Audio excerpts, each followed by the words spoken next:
నమస్కారం వార్తల్లోకి స్వాగతం ముందుగా ముఖ్యాంశాలు డ్రైనేజీ కాలువల్లో మురికి నీరు నిలవకుండా ఎప్పటికప్పుడు చెత్త తొలగించాలి అధికారులను ఆదేశించిన తిరుపతి నగరపాలక సంస్థ కమిషనర్ మౌర్య ఎస్ఆర్ కళాశాల అక్రమాలకు అడ్డుకట్ట వేయండి విద్యార్థుల జీవితాలతో చెలగాటం ఆడేటువంటి కళాశాలను సీజ్ చేయాలి ఎస్ఆర్ కళాశాల విద్యార్థుల తల్లిదండ్రులు మరియు ఎస్ఎఫ్ఐ నాయకులు ఆర్ఐఓకు ఆధారాలతో సహా వినతి పత్రం అందజేత గృహ నిర్మాణ రంగంలో పురోగతి సాధించాలి రేపటి రోజున ఆయా నియోజకవర్గాల ఇంజనీరింగ్ అసిస్టెంట్లతో సమీక్షా సమావేశం పేర్కొన్న చిత్తూరు జిల్లా కలెక్టర్ సుమిత్ కుమార్.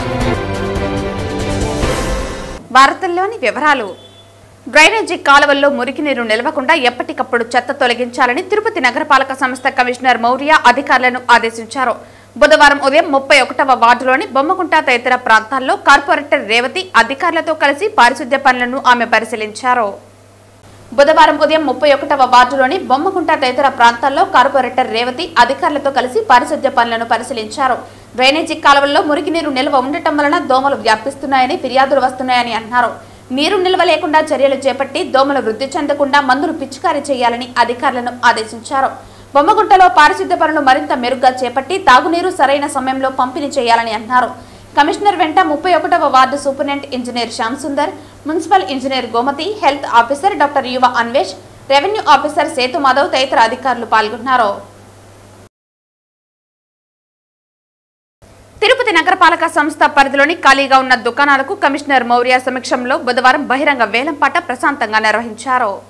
కరకంబాడి మార్గంలోని వినాయక సాగర్ వద్ద గల దుకాణ సముదాయం, వినాయక సాగర్ పార్కింగ్, ప్రవేశ రుజుము, గేమ్ జోన్, లీలామహల్ వద్ద గల షాపింగ్ కాంప్లెక్స్ లోని గదులు, ఇందిరా మైదానంలోని స్పోర్ట్స్ కాంప్లెక్స్, ఇందిరా ప్రియదర్శిని కూరగాయల మార్కెట్లోని దుకాణాలకు, శ్రీనివాసం ఎదురుగా గల షాపింగ్ కాంప్లెక్స్ లోని దుకాణాలకు బహిరంగ వేలం నిర్వహించారు.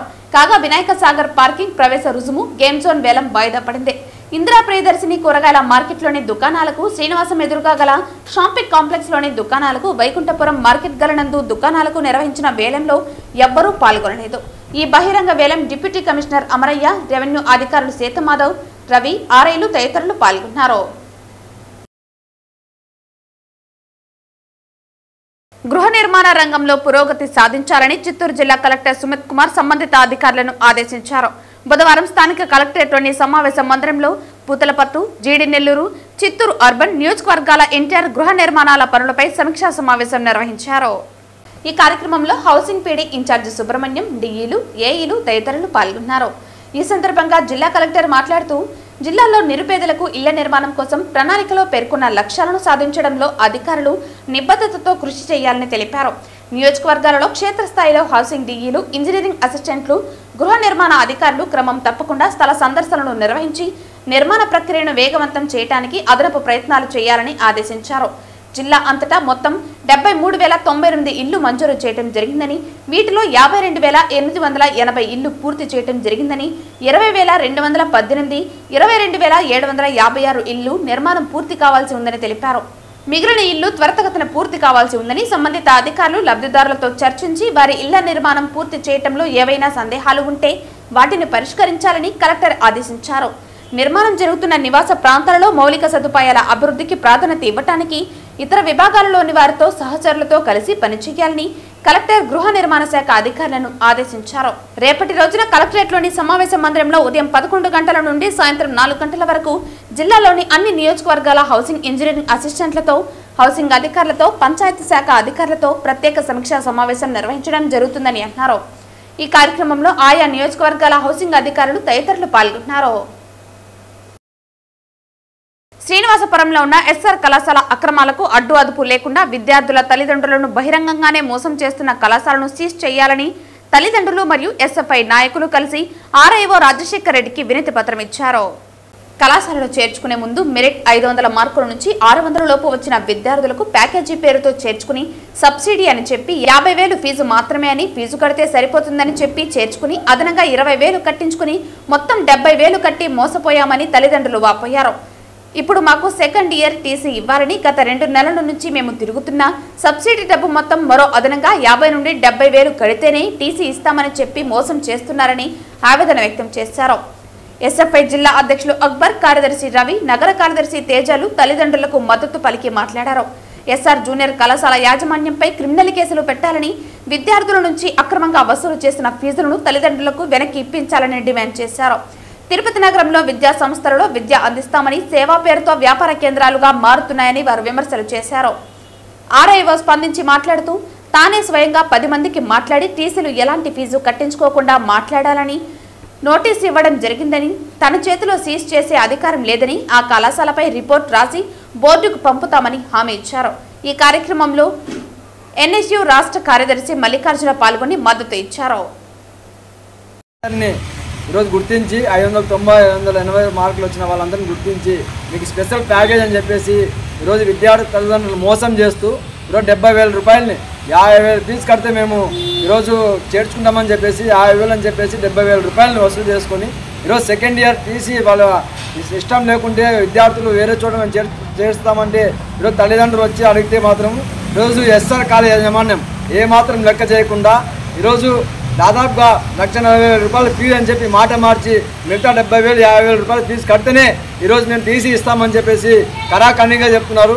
గత 2 నెలల నుంచి ఎస్ఆర్ కాలేజీలో విద్యార్థుల తల్లిదండ్రులు టీసీలు కావాలని, మా విద్యార్థుల భవిష్యత్తు నాశనం అవుతుంది, మేము చేర్పించాలనే ఉద్దేశంతో 2 నెలలు గడుస్తున్నా ఈరోజు తిరుగుతున్నా కూడా ఏ మాత్రం పట్టించుకోకుండా యజమానం లెక్క చేయకుండా తల్లిదండ్రులు మోసం చేస్తుంది.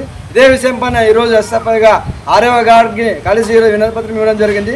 అటువంటి అక్రమంగా నడుస్తున్న కాలేజీని వెంటనే సీజ్ చేయాలి.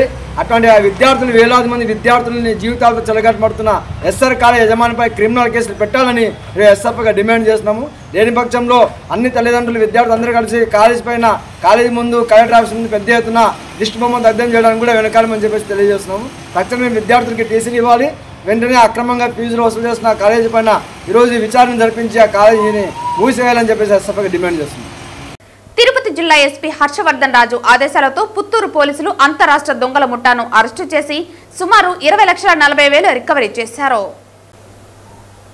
ఈ రోజు సుమారు 10:30 4 ముద్దాయిలను పక్కా సమాచారంతో పుత్తూరు పిఎస్ పరిధిలో పుత్తూరు చెన్నై హైవే రోడ్డులో సిరుగురాజుపాలెం సమీపంలో మురగన్ గుడి వద్ద అరెస్టు చేసి వారి వద్ద నుండి చోరీ సొత్తు, పల్సర్ మోటార్ సైకిళ్లు మరియు నేరానికి ఉపయోగించిన 2 ఇనుప రాడ్లు, 2 పెద్ద 190 గ్రాముల బంగారు ఆభరణాలు మరియు 2,300 గ్రాముల వెండి వస్తువులు, 2 స్క్రూ డ్రైవర్లు స్వాధీనం చేసుకోవడం జరిగింది.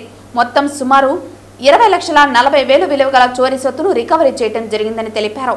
ఈ సందర్భంగా జిల్లా ఎస్పీ మాట్లాడుతూ ముద్దాయిలను అరెస్టు చేయడంలో ప్రతిభ కనబరిచిన పుత్తూరు డీఎస్పీ రవికుమార్, పుత్తూరు రూరల్ రవీంద్ర, పుత్తూరు కేవీపీపురం పిచ్చాటూరు ఎస్ఐలు ఓబయ్య, నరేష్, వెంకటేష్ తదితరులను అభినందించారు.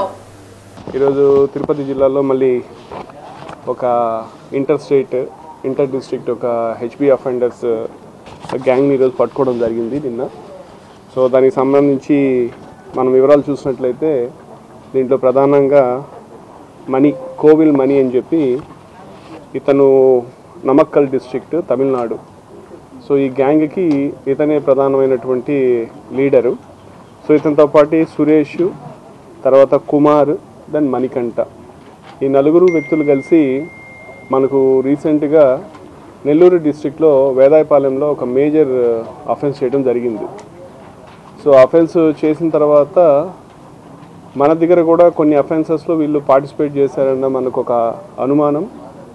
అండ్ అక్కడ వాళ్ళకు ఒక సీసీటీవీ ఫుటేజ్ రావటం, ఆ ఫుటేజ్ బేస్ చేసుకున్న ఆధారంగా మనం కూడా ఇక్కడ టెక్నికల్గా మనం కూడా ఫుటేజెస్ కలెక్ట్ చేసి వీళ్ళ యొక్క పాత్ర కొంత నిర్ధారించుకున్న తర్వాత ప్రాథమికంగా ఇమీడియట్గా టీమ్ ఫామ్ చేసి మా ఎస్డిపిఓ పుత్తూరు, తర్వాత అట్లాగే సిఐ పుత్తూరు రూరల్, మా additional SP crimes, SI KBB Puram, SI Pichatur అందరూ కలిపి ఎట్టి పరిస్థితుల్లో మనం ఈ కేసెస్ డిటెక్ట్ చేయాలన్న ఇదితోటి ఎఫర్ట్స్ చేయటం. దాని ఫలితంగా నిన్న వీళ్ళందరినీ కూడా 4 మేము కస్టడీలో తీసుకోవడం జరిగింది. తీసుకున్న తర్వాత వీళ్ళని విచారించగా వీళ్ళు మాకు దగ్గర కూడా దాదాపు టోటల్గా అన్నీ చూసినట్లయితే 9 కేసులు. ఇప్పుడు నవాబ్పేట కేసు పక్కన పెడితే మన జిల్లాకు సంబంధించిన 8 కేసెస్లో వీళ్ళ పాత్ర ఉన్నట్టుగా వాళ్ళు కన్ఫెస్ చేయడం జరిగింది. అలాగే వాళ్ళ దగ్గర మనం దాదాపు 190 గ్రాముల బంగారం, అట్లాగే 2.43 కేజీల వెండి, మొత్తం 3 పల్సర్ బైక్స్, అట్లాగే ఏదైతే అఫెన్స్ చేయడానికి వాళ్ళు పనిముట్లు వాడతారో ఆ పనిముట్లు అన్నీ కూడా వాళ్ళ నుంచి మనం లైవ్గా పట్టుకోవడం జరిగింది. దీని అంతటి విలువ తీసుకున్నట్లయితే దరిదాపుకి 20,40,000 రూపాయలు విలువ కలిగిన ప్రాపర్టీని రికవర్ చేయడం జరిగింది. సో ఈ సందర్భంగా ఇంత మంచి ప్రతిభ చూపించి ఈ అంతర్రాష్ట్ర ముఠాని అంతర్జిల్లా ముఠాని పట్టుకున్నటువంటి మా అడిషనల్ స్పీ క్రైమ్స్కి, అట్లాగే మా ఎస్డిపిఓ పుత్తూరు రవికుమార్కి, వాళ్ళ అడిషనల్ మా క్రైమ్స్ ఇన్స్పెక్టర్స్ ఇద్దరు కూడా ప్రకాష్ రెడ్డి, శివకుమార్ రెడ్డి, అట్లాగే ఇన్స్పెక్టర్ పుత్తూరు, వాళ్ళ టీం అంతటికి కూడా నా ప్రత్యేకమైన అభినందనలు తెలియజేస్తున్నాను. వీళ్ళు ఇంకా వివరాలు చూసినట్లయితే ఈ కోవిల్ మనీ అనే అతని మీద దరిదాపు 50 కేసులు ఉన్నాయి. అట్లాగే ఈ సురేష్ అనే అతని మీద కూడా 15 కేసులు, మణికంఠ మీద 18 కేసులు, కుమార్ మీద 18 కేసులు. ఇట్లా వీళ్ళు చూసినట్లయితే 18, 15, 50 కేసులు ఉన్నటువంటి వ్యక్తులు. వీళ్ళందరూ బాగా కరడుగట్టిన దొంగలు. సో ఇలాంటి దొంగల్ని పట్టుకోవడం అనేది నిజంగా మంచి వర్క్. కాబట్టి మరొకసారి మా సిబ్బంది అంతటికి, వీళ్ళతో పాటు ఎవరైతే కానిస్టేబుల్ ఉన్నారో తిరిగి ఫీల్డ్ మీద వీళ్ళ గురించి ఇన్ఫర్మేషన్ కలెక్ట్ చేసి ఈ కేసు డిటెక్ట్ అయ్యేదానికి కృషి చేసినటువంటి ఆ కానిస్టేబుల్ అందరికీ కూడా నా ప్రత్యేకమైన అభినందనలు తెలియజేస్తున్నాను. వైఎస్ఆర్సీపీ తిరుపతి నియోజకవర్గ సమన్వయకర్త భూమన అభినయ్ రెడ్డి జన్మదిన వేడుకలను ఆ పార్టీ నాయకులు నగరంలో పలుచోట్ల ఘనంగా నిర్వహించారు. వైసీపీ యువజన విభాగం రాష్ట్ర కార్యదర్శి మల్లం రవికుమార్ రెడ్డి ఆధ్వర్యంలో వైసీపీ పార్టీ కార్యాలయంలో బుధవారం పార్టీ నాయకులు అభిమానులతో కలిసి భారీ కేక్ కట్ చేశారు. ఈ సందర్భంగా వారు మాట్లాడుతూ రాబో రోజులలో అభినయ్ రెడ్డి ఆధ్వర్యంలో యువతతో కలిసి పేద ప్రజల కోసం కూటమి ప్రభుత్వంతో పెద్ద ఎత్తున పోరాడుతామని, 2029లో రాష్ట్ర ముఖ్యమంత్రిగా వైఎస్ జగన్మోహన్ రెడ్డిని, తిరుపతి ఎమ్మెల్యేగా భూమన అభినయ్ రెడ్డిని గెలిపించుకుంటామని ధీమా వ్యక్తం చేశారు. ఈ కార్యక్రమంలో వైసీపీ నాయకులు, కార్యకర్తలు, అభిమానులు పెద్ద సంఖ్యలో పాల్గొన్నారు. తమ అభిమాన నాయకులు భూమన అభినయ్ రెడ్డి జన్మదిన సందర్భంగా నగర యువజన విభాగ అధ్యక్షులు లక్కాకుల దినేష్ ఆధ్వర్యంలో ప్రేమే మార్గంగా సేవే లక్ష్యంగా కేక్ కట్ చేసి 10 మంది ప్రాణాలు కాపాడాలనే ఉద్దేశంతో 24 మంది యువకులు రక్తదానం చేయడం జరిగింది. భూమన అభినయ్ రెడ్డి జన్మదిన సందర్భంగా నగర యువజన విభాగ అధ్యక్షులు లక్కాకుల దినేష్ ఆధ్వర్యంలో కేక్ కట్ చేసి 24 మంది యువకులు రక్తదానం చేయడం జరిగింది. ఈ కార్యక్రమానికి ముఖ్య అతిథులుగా తిరుపతి నగరపాలక సంస్థ mayor doctor Sirisha, YSR Congress party నగర అధ్యక్షులు మల్లం రవిచంద్ర, నాయకులు చందు, కిషోర్ రెడ్డి, మణికంఠ, రాజేష్ తదితరులు పాల్గొన్నారు. మా అందరి అభిమాన నాయకుడు వైఎస్ఆర్ కాంగ్రెస్ పార్టీ తిరుపతి నియోజకవర్గ సమన్వయకర్త, తిరుపతి అభివృద్ధి ప్రదాత అయినటువంటి శ్రీ భూమన అభినయ్ గారి జన్మదిన సందర్భంగా ప్రేమే మార్గంగా సేవే లక్ష్యంగా వైఎస్ఆర్ కాంగ్రెస్ పార్టీ యువజన విభాగం ఆధ్వర్యంలో ఈ రోజున కేక్ కట్ చేసి రక్తదాన కార్యక్రమాన్ని ఏర్పాటు చేయడం జరిగింది. రానున్న రోజుల్లో కూడా మేము భూమన అభినయ్ రెడ్డి గారిని యువజన విభాగం తరఫున మా మద్దతు ఎప్పుడు తెలిపి 2029 ఎన్నికల్లో భూమన అభినయ్ గారిని తిరుపతి ఎమ్మెల్యేగా గెలిపించుకోవడానికి మేమందరం కూడా మా వంతు సాయశక్తులా కృషి చేస్తామని చెప్పి రానున్న 2029 ఎన్నికల్లో భూమన అభినయ్ గారిని ఎమ్మెల్యే హోదాలో మరింత ఈ జన్మదినాన్ని వైభవోపేతంగా జరుపుతామని చెప్పి మేమందరం కూడా తెలియజేస్తున్నాం. లిక్కర్ స్కామ్ లో సంచలనాత్మక అరెస్టులకు సమయం దగ్గర పడిందని సిట్ సంకేతాలు పంపుతోంది. ఇంతకాలం దుబాయ్లో దాక్కున్న వ్యక్తిని రప్పించి ఎయిర్పోర్టులో అరెస్టు చేసింది. లిక్కర్ స్కామ్ లో సంచలనాత్మక అరెస్టులకు సమయం దగ్గర పడిందని సిట్ సంకేతాలు పంపుతోంది. ఇంతకాలం దుబాయ్లో దాక్కున్న వ్యక్తిని రప్పించి ఎయిర్పోర్టులో అరెస్టు చేసింది. వెంటనే డబ్బులు ఎక్కడ దాచిపెట్టారో కనుక్కుని శంషాబాద్ దగ్గర ఫామ్ హౌస్ నుంచి 11 కోట్లు స్వాధీనం చేసుకుంది. ఇంకా 11 మంది దుబాయ్, థాయిలాండ్ నుంచి రావాల్సిందే. రెడ్ కార్నర్ నోటీసులు జారీ చేయకముందే వస్తే బెదరని ఆయా నిందితులకు సంకేతాలు పంపుతున్నారు. ఎయిర్పోర్టులో వరుణ్ అనే వ్యక్తిని అరెస్టు చేసి విజయవాడ తరలిస్తున్నారు. వరుణ్ దగ్గర చాలా సమాచారం ఉంది, ఆధారాలను కూడా తీసుకొచ్చారు. కీలక నేతలు, వైసీపీ ముఖ్యులు ఈ లిక్కర్ స్కామ్ లో ఎలా ప్రధాన పాత్ర పోషించారో ఇప్పటికే ఆధారాలు ఉన్నాయి. వాటికి మరింత సపోర్ట్ ఇచ్చే ఆధారాలు వరుణ్ ఇచ్చిన సమాచారంతో వెలుగులోకి వచ్చాయి. అంతిమ లబ్ధిదారులు ఎవరు, డిస్టిలరీస్ డబ్బులు ఎవరికి చేర్చాయి అన్నదానిపై స్పష్టత వచ్చింది. ఇప్పటి వరకు మీడియాకు తెలిసింది కొంతేనని, అసలు బయటపడిన విషయాలు మైండ్ బ్లాక్ చేస్తాయని అంటున్నారు. అందుకే సిట్ అధికారుల నుంచి సంచలనాత్మక అరెస్టులకు సమయం అయిందన్న సంకేతాలు వస్తున్నాయంటున్నారు. మరికొన్ని డ్రెన్స్ లో సోదాలు నిర్వహించి మరింత నగదును స్వాధీనం చేసుకునే అవకాశాలు కూడా కనిపిస్తున్నాయి. వార్తలు ముగించే ముందు ముఖ్యాంశాలు మరోసారి.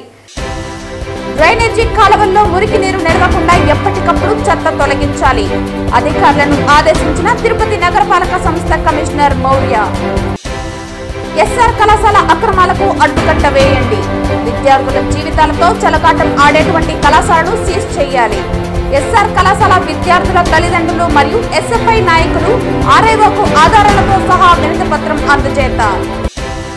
గృహ నిర్మాణ రంగంలో పురోగతి సాధించాలి.